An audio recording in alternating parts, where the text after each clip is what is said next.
What a fantastic game to watch. Premier League classic, if you will.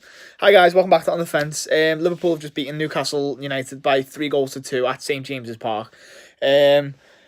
What can you really say? Game had everything in it, didn't it? Really. This is always going to be one of our toughest games of the season. Despite the context of the going for the title and stuff like that, doesn't matter where Newcastle are on the table, they're always going to be a tough away game. I think it's why we haven't. I think we've only won one the last 7 trips away, and that was Klopp's first win today and stuff like that against them. Let's break it down then. Liverpool get the first goal of the game about 15-20 minutes in. Virgil van Dijk gets a header from a corner. It's a brilliant set piece move. To be fair, we just used blockers to be honest to stop them. I think the man marking it. I'm not too sure. The man marking it, and we just use blockers and just. It's actually, it looks so easy, but it's a lot of work on the training ground for us to be so good in set pieces. Set pieces have been so good for us all season, and Virgil van Dijk has been fantastic, absolutely imperious, almost perfect all season as well. And he gets himself another goal. I think it's about 7 or 8 goals this season. It might be a bit less than that, could be 6, something like that.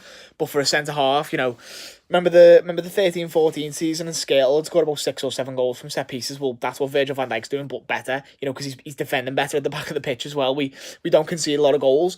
Games like this, of course, were anomalies, but what a great game it was to watch. Similar to the Crystal Palace one. I mean, when we scored the third to make it 3-2, I was thinking to myself, surely it's not going to be another fucking 4-3, but they saved them for Anfield. That's fine. We can have one of them next season. That's fine by me, as long as we win. And then, yeah, look, Newcastle in this game were really good. They stepped up. To be fair, they're playing a 5-4-1. 5 at the back formation. You think, they're going to be really defensive, and they soaked up Liverpool's attacks and then sprung their own and stuff like that on the counter-attack. And they, like I said, they were very good, and they scored a deserving goal. It was a cross-in from the left-hand side. Lovren didn't have a good game all game, really. I don't know if this goal was his fault, necessarily. Cross comes in, and Trent sees that he's not going to win the ball against Rondon, it's quite smart play, to be fair. So he jumps back on the line, and I think the shot comes in from it might be Perez, to be honest. I'm not even sure.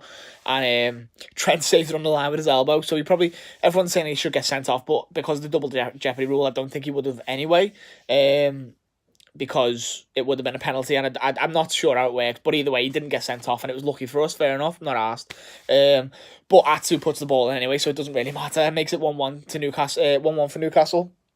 And then our reaction to that was really good. We just got back on the ball and played again and carried on. And, we were finding gaps in the Newcastle team. And a Rafa Benitez side don't really give up gaps that easy. And we were just finding gaps all over the pitch. And we make it 2-0. A cross again from Trent Alexander-Arnold. He had the corner for the first goal. He puts the cross in for the second goal for Mo Salah to tap it in with his right foot. And makes it 2-1 to Liverpool going into the break. Newcastle come out again quite strong. And... they make it 2-2. It's a bit further on in the game and stuff like that, around the 60th minute, something like that. And I think it's a corner in. It gets cleared the first time, and Salah's about to chase down the man outside the box. He puts it in, and Mane just misses it by an inch, and Rondon volleys it with his left foot, his weaker foot, right into the corner. Alisson's got no chance. We had no chance. Van Dijk tried to get in the way. He had no chance either. It's a brilliant volley, to be fair, by Rondon. He's a good player, Rondon. For the top side, he'd probably get 15-20 goals. I think, at a side that make chances, that use a target man kind of system, he'd be fantastic. He really would. And then unfortunately for Liverpool, probably the worst news of the night is that Mo Salah's gone down injured. It looks like a concussion which Fabinho suffered a couple of weeks ago, and that kept him out for about a week and a half, 2 weeks. And it looks like this might keep Mo Salah out for a week and a half, 2 weeks. And if that's the case, if we go out to Barcelona on Tuesday, Mo Salah's going to miss the rest of the season. There's if we only have 2 games left, Mo Salah won't play any of them, and that's a massive blow. It really is. And to be honest, as soon as he went down, I just had visions of Kiev 2018. I had visions of him going down that being it.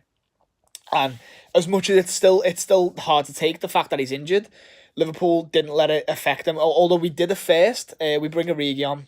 Shaqiri already come on for Wijnaldum, who's been probably a bit knackered because he played fucking centre forward midweek. So we bring on Shaqiri, we bring on Origi for Salah. There was an extended stoppage, about 7 or 8 minutes, something like that.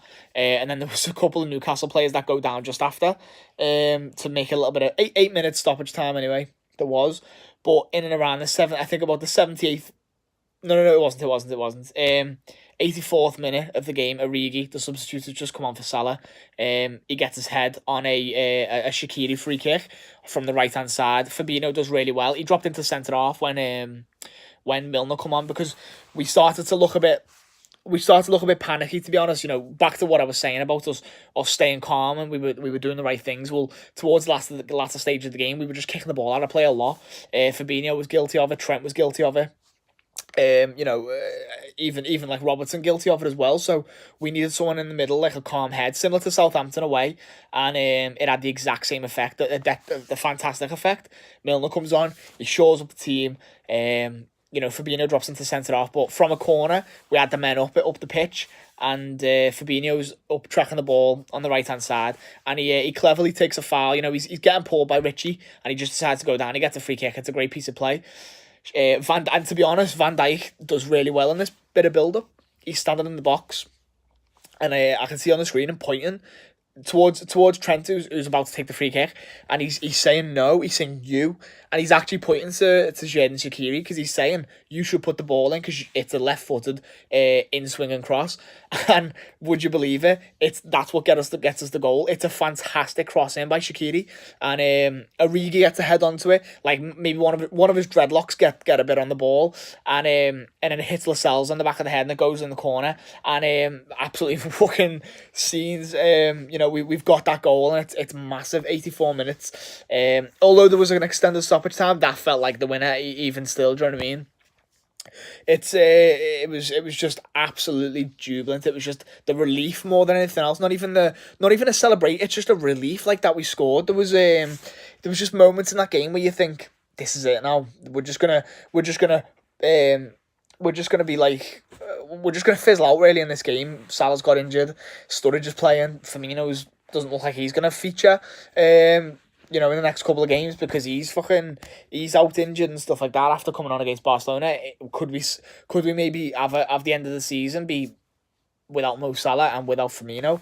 That's a pretty bad ending to the season. If we're looking to try and fight in the Champions League and go for the Premier League title as well, that's a massive blow, a really, really bad blow. And we didn't even get to play Oxlade-Chamberlain in this game either. I don't think he would have played anyway. But, you may be looking midweek to Barcelona for him to play, and maybe have an involvement against Wolves, but I can't see it. I can't see him playing against Wolves. But anyway, for the men on the pitch, anyway, we stood up here. This is a massive result for Liverpool Football Club.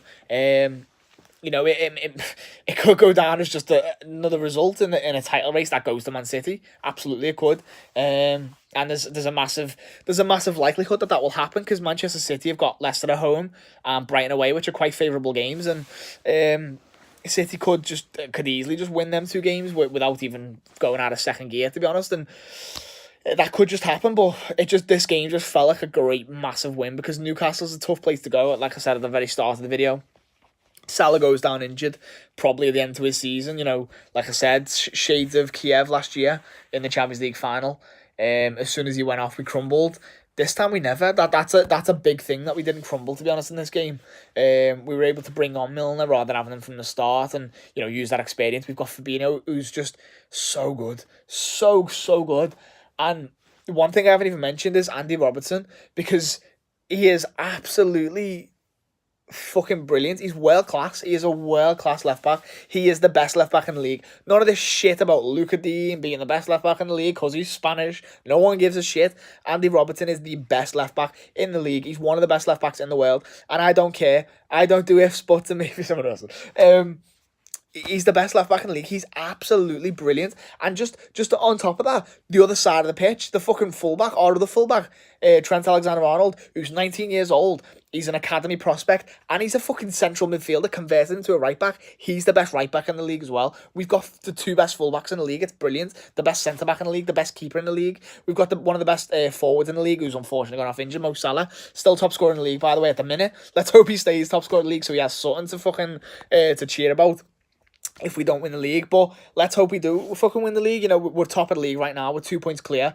You know, let's talk it up now. We're 2 points clear. City have got to play on Monday night, which is going to be a tough, tricky fixture. Completely contradicting exactly what I've just said about 5 minutes ago. That they're going to fucking swat everyone left, right, and centre. It's still going to be a tough game. They've still got to actually go and win the game. And to be honest, they could fizzle out into a draw and that'll still be enough for us. So let's just fucking hope. All the hope in the world. Let's hope the football gods are looking down on us right now on Monday night and for the rest of the season. And maybe we could still have a double on our hands. Jesus Christ, imagine that. Fantastic from Origi coming on and potentially changing the game. Well done to Shaqiri for a brilliant assist. Well done to Trent for 2 brilliant assists. Well done Alisson Becker for a couple of good saves and for just calming the game down when he needed to. Same with Milner. Fabinho again, just another great performance. Just adding to his level every time he steps it up, and then he has another game where he steps it up again and again and again, and he's just getting better and better. And it's a shame that the season's ending because he's just going from strength to strength. And if we can strengthen our squad in the summer just that little bit more, we have got an absolutely... The teams better watch out. They really do have to watch out. You know, if we can just shore things up and just get a bit of cover for positions and, you know, start to build a squad like Manchester City have got. You know, I don't want Manchester City's players. I don't want, you know, anything like that. But just a squad like they've got, like all the top teams have. You know, Chelsea have got a better squad than we have. Like in terms of backups, you know, they've got players like Williams to come off the bench. So I'm not even going to go into transfer talk. I don't even give a shit right now. Liverpool have won the game. You know, we're going to win the league. Oh, I'm sad. Yeah, come back here if it doesn't happen. Thank you guys for watching. I've run the fence. Andy Robertson gets my man of the match for his fucking 70-yard run from our box to their box. And he still fucking tackles the cells as well. He's an absolute machine. Especially after playing so well against Messi in midweek. And by the way, just on that topic, for all them opposition fans who are sharing that video of Van Dijk pulling Robertson into a centre-half position while he goes out and covers against Messi. I don't know why everyone's laughing. That's actually really, really good defending. If you knew anything about football, you'd know that. Because you don't. You clearly don't. If a centre-back goes out of position, he pulls his man into the normal position. So we're not out of position. Do you get what I mean? Yeah, you probably don't, because that's just got right over your head because you don't understand footy. See you later. I've been on the fence. Like, comment, subscribe. Liverpool top of the league. Liverpool gonna win the fucking league. Maybe win the Champions League. See what happens. The video's going all over the place. Yeah, thank you for watching. I'm just made up now. Thanks. See you later.